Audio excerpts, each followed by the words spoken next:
Hindi, madami ng film sa susunod ng mga months, di ba? Isali ng kung ano. May mga naipon, may mga Actually, naipon. yung naisip ko, sabi ko, I'm sure madami magsasubmit.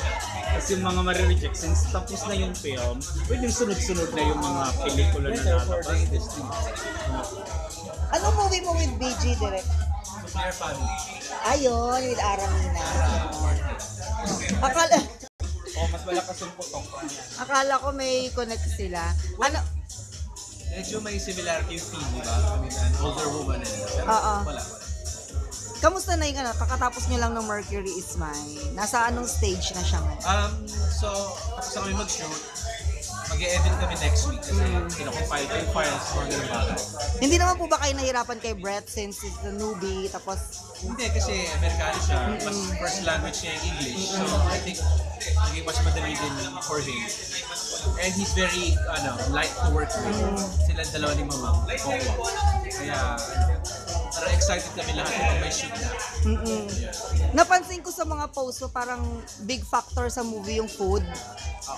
Ano ba yung parang kahit without spoiling anything, yung parang plot lang ng Mercury? Well, kasi yung character ni Pokwang doon, may-ari ng Carinderia. Parang kapampangan chef.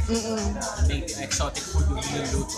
Pero so, ayun, yung character ni Brett naman, napadpad siya doon, may tinatakasan siya. Parang inampun siya ni Pokwang. And, ayun, parang tinuturuan niya paano magluto ng mga local food.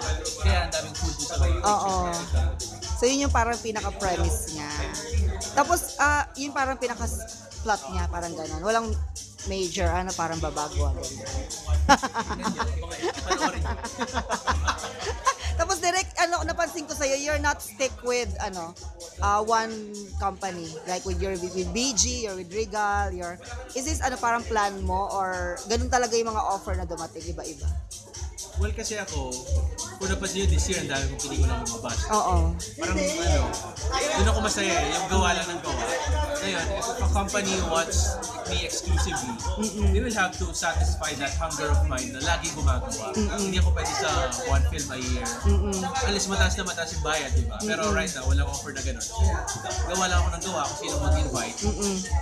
But you'd rather do that or yung how about yung teleseries?